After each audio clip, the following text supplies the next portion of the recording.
मेरे channel SP सृष्टि में। दोस्तों, हमारी जो सीरीज है कक्षा 10 की साइंस का हम लोग लेसन पढ़ रहे हैं प्रकाश का परावर्तन एवं अपवर्तन। इस सीरीज का ये 5वां वीडियो है। ठीक है प्यारे बच्चों, आज के इस वीडियो में हम सीखेंगे गोलीय दर्पण से संबंधित कुछ महत्वपूर्ण परिभाषाएं। ठीक है, आज हम उसके बारे में सीखने वाले हैं। ओके बच्चों, ठीक है, आगे बढ़ते हैं। गोलीय दर्पण हमने कल की वीडियो में हमने सीखा था कि दर्पण क्या होते हैं, गोलीय दर्पण क्या होते हैं। ठीक है, आज का जो वीडियो है इस वीडियो में हम लोग सीखेंगे गोलीय दर्पण से संबंधित कुछ महत्वपूर्ण परिभाषाएं। गोलीय दर्पण क्या होता है, कल हमने सीखा कि गोलीय दर्पण एक कांच के खोखले गोले का भाग होता है जिसके एक भाग में या जिसकी एक तरफ पेंट लगा होता है तथा दूसरी ओर से परावर्तन होता है।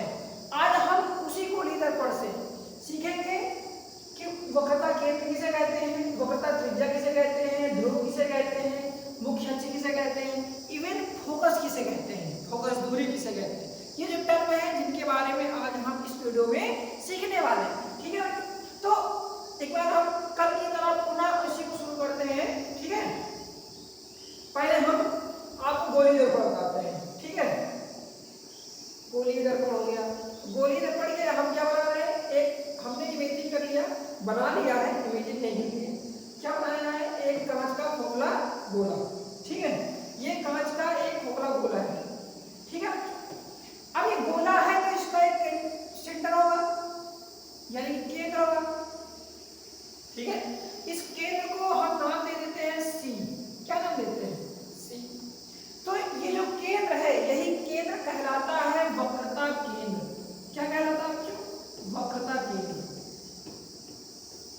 वक्रता केंद्र क्या है, गोलीय दर्पण। देखो हमने कल की वीडियो में हमने सीखा था कि अगर इस गोलीय दर्पण को कांच के गोले को इसको इतना पोर्शन काट दें तो ये हमको ये काट के जब हम इसको बाहर निकालेंगे तो हमको ये एक ऐसा पोर्शन मिल जाएगा।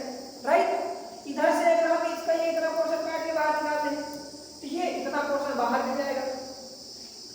दो अलग अलग प्रकार के हमको क्या मिल गए, दर्पण मिल गए। अगर इसमें हम इस तरह पेंट मार दें तो ये हमारा उत्तम दर्पण बन गया।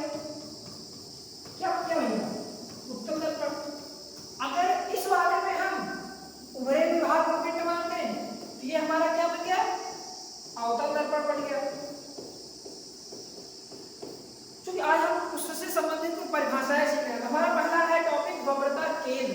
क्या है बच्चों, वक्रता केंद्र। तो वक्रता केंद्र क्या होता है, ये दोनों क्या हैं, ये दोनों गोलीय दर्पण है। क्या है, गोलीय दर्पण। तो गोलीय दर्पण जिस कांच के खोखले गोले के भाग होते हैं उस गोले के केंद्र को वक्रता केंद्र कहते हैं। समझ में आया कि नहीं समझ में आया, फिर से देख लीजिए। गोलीय दर्पण यानी कि अवतल और उत्तल दर्पण जिस कांच के खोखले गोले के भाग होते हैं उस गोले के केंद्र को बच्चों वक्रता केंद्र कहते हैं। तो ये हमारा हो गया पहला। राइट, दूसरा क्या था, वक्रता त्रिज्या थी। देखो ये गोला है, अगर ये गोला है तो क्या इसकी त्रिज्या नहीं होगी, होगी।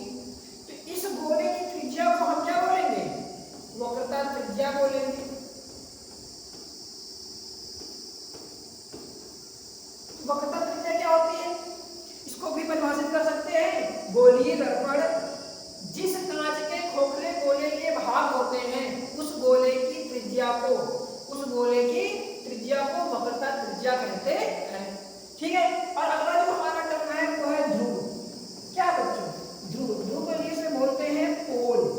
पोल किसे कहते हैं, देखो ये जो दर्पण हम निकाल रहे हैं, ये दर्पण है, ये दर्पण है। इस दर्पण का एक मध्य बिंदु होगा कि नहीं होगा, ये मान लिया इसका मध्य बिंदु है। इस तरफ इस दर्पण का मान लिया कि ये इसका क्या है, मध्य बिंदु है। तो दर्पण के मध्य बिंदु को ध्रुव कहते हैं बच्चों। दर्पण के मध्य बिंदु क्या कहते हैं, ध्रुव कहते हैं। ध्रुव तो मतलब पोल कहते हैं। और इसे पी से बनाते हैं, किससे बनाते हैं, पी से। इसमें क्या होगा, ये पी हो जाएगा। तो आपको ध्रुव भी समझ में आ गया। मुख्य अक्ष क्या होता है, देखो अगर इसी गोलीय दर्पण में देखो, ये जो दर्पण है आपका, इसका ये मध्य बिंदु पी है यानी कि ध्रुव। ध्रुव और वक्रता केंद्र सी से होकर जाने वाली रेखा को मुख्य अक्ष कहा जाता है। क्या कहा जाता है बच्चों, मुख्य अक्ष कहा जाता है। चलो चित्र में देखते हैं, ये देखो आपको समझने के लिए मैंने एक गोली दर्पण बना रखा है। कौन सा दर्पण बनाया है? अवतल दर्पण बनाया है। क्यों है ये अवतल दर्पण? क्योंकि इसके भरे हुए भाग पर देखो पेट लगा हुआ है और दबे हुए भाग से क्या होना है? परावर्तन होना है। तो ये देखो यहाँ पर सी है, वक्रता केंद्र। तो वक्रता केंद्र के लिए आपको क्या बताया? गोलीय दर्पण जिस कांच के खोखले गोले के भाग होते हैं, अगर ये गोलीय दर्पण को देखा जाए तो ये एक बड़े से गोले से बनाया गया होगा, राइट। तो गोलीय दर्पण जिस कांच के खोखले गोले के भाग होते हैं, उस गोले के केंद्र को वक्रता केंद्र कहते हैं। ठीक है बच्चों। ध्रुव किसे कहते हैं? गोलीय दर्पण के मध्य बिंदु को ध्रुव कहते हैं। मुख्य अक्ष किसे कहते हैं? ध्रुव तथा वक्रता केंद्र सी से होकर जाने वाली रेखा को मुख्य अक्ष कहा जाता है। ठीक है बच्चों। तो आपको समझ में आ गया वक्रता केंद्र किसे कहते हैं, वक्रता त्रिज्या। वक्रता त्रिज्या क्या होती है? आप इसको वक्रता त्रिज्या आसान परिभाषा भी आप बोल सकते हो कि ध्रुव तथा वक्रता केंद्र के बीच की दूरी को वक्रता त्रिज्या कहते हैं, जिसे r से निरूपित किया जाता है। किससे किया जाता है? r से किया जाता है। तो वक्रता त्रिज्या भी आपने समझा, ध्रुव को भी समझ लिया है। मुख्य अक्ष क्या होता है? ध्रुव और वक्रता केंद्र को मिलाने वाली रेखा को मुख्य अक्ष कहते हैं। ठीक है, इसमें परिभाषाएं भी की हुई है, हमने आपको समझा भी दिया है। इसके बाद हमारा जो इंपॉर्टेंट चीज आता है फोकस। क्या आता है? फोकस तथा फोकस दूरी। ठीक है। अब फोकस और फोकस दूरी को समझने के लिए जो हमारे पास दो दर्पण होते हैं, उत्तल दर्पण होता है, एक अवतल दर्पण होता है। तो हम उत्तल दर्पण के लिए फोकस को अलग परिभाषित करेंगे और अवतल दर्पण के लिए फोकस को अलग से परिभाषित करेंगे। ठीक है बच्चों, चलो इसको समझते हैं आगे हम क्या होता है। तो हम पहले समझते हैं अवतल दर्पण की फोकस। किसका समझते हैं बच्चों? अवतल दर्पण की फोकस। ठीक है, चलिए इसको बड़ा कर लेते हैं ताकि आपको सबको बढ़िया से दिख जाए। अवतल दर्पण में फोकस। अब अवतल दर्पण का फोकस क्या होता है? देखो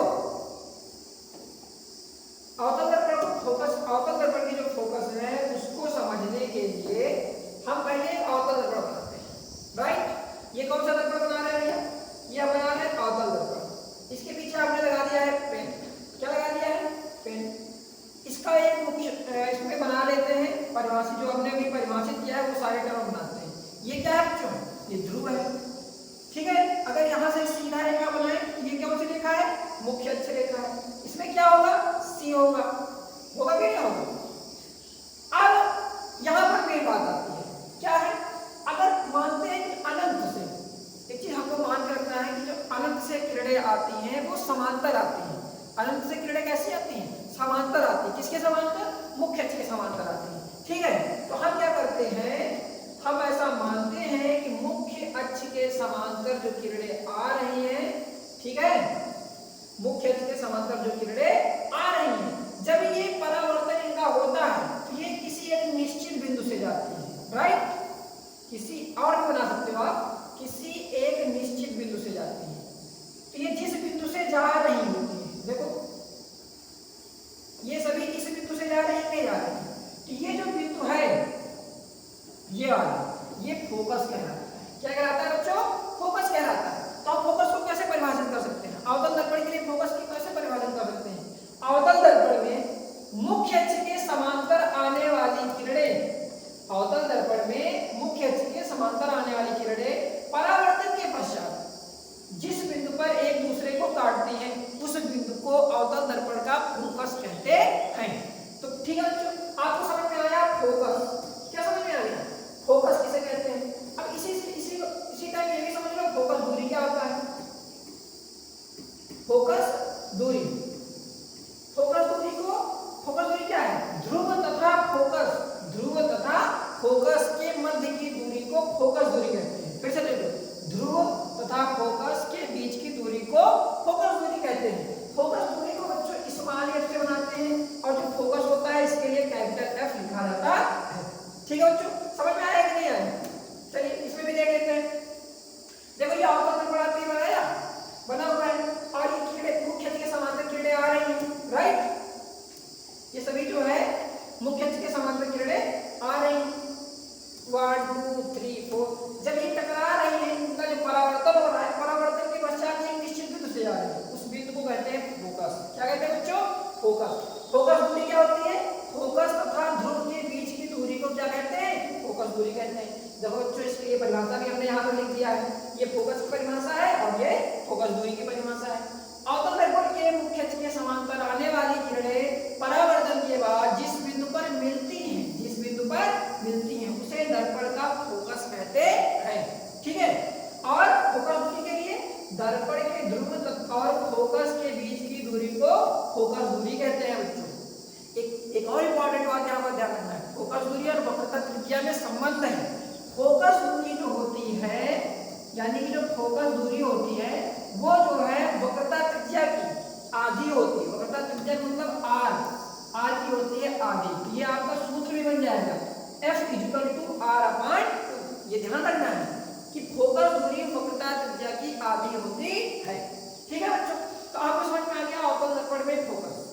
अब हमको अगला टॉपिक समझना है, उत्तल दर्पण के लिए फोकस को परिभाषित करना है। राइट, तो अगला टॉपिक हमारा है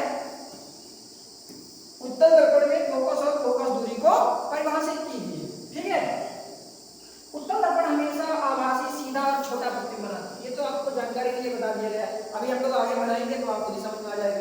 देखो इसमें भी देखो, ये बना हुआ है उत्तल दर्पण जिसमें इस तरफ लगा हुआ है पेंट।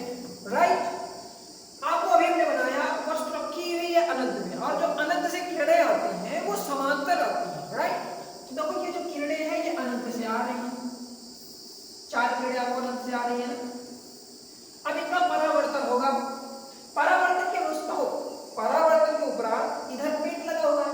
जब इधर पेंट लगा है तो एक्चुअल में किरणें इधर आ नहीं सकती। राइट, तो ये किरणें क्या होंगी, उसी डायरेक्शन में, उसी माध्यम में इस तरफ ये चली जा रही है जो आपको दिख रहा है। तो अब इधर जाएंगे कि इधर नहीं काटेंगे, अगर इनको आप बड़ा करते जाओ तो नहीं काटेंगे। हम क्या करेंगे, इसको पीछे की ओर डैश डैश करके बढ़ाएंगे। तो ये दर्पण के पीछे इस बिंदु पर एक दूसरे को क्या कर रही है, काट रही है। तो ये बिंदु इसमें क्या हो गया, फोकस हो गया। ठीक है बच्चों, तो उत्तल दर्पण के लिए फोकस को कैसे परिभाषित करेंगे, मुख्य अक्ष के समांतर आ रही किरणें परावर्तन के पश्चात जिस बिंदु से आती हुई प्रतीत होती है। अगर हम यहाँ खड़े होकर देखें तो हमको क्या लगेगा कि ये किरण कहाँ से आ रही है, यहाँ से आ रही है। तो वही बात यहाँ पे बोली जा रही है, उत्तल दर्पण में मुख्य अक्ष के समांतर आ रही किरणें, अवतल दर्पण उत्तल दर्पण में मुख्य अक्ष के समांतर आ रही किरणें परावर्तन के पश्चात जिस बिंदु से आती हुई प्रतीत होती है उस बिंदु को फोकस कहते हैं। और फोकस दूरी का सेम है भैया, ध्रुव और फोकस के बीच की दूरी को फोकस दूरी कहा जाता है। ध्रुव और फोकस के बीच की दूरी को फोकस दूरी कहा जाता है। फोकस दूरी को स्मॉल एफ से निरूपित करते हैं, फोकस को कैपिटल एफ से दर्शाते हैं। ठीक है बच्चों, तो ये हो गया है। ठीक है, आपने समझ लिया है। यहाँ पर तो कुछ और भी बताया गया है कि ध्रुव को पी कहते हैं, फोकस को एफ, वक्रता केंद्र को सी, फोकस दूरी को एफ। ये भी हमने आपको बता ही रखा है।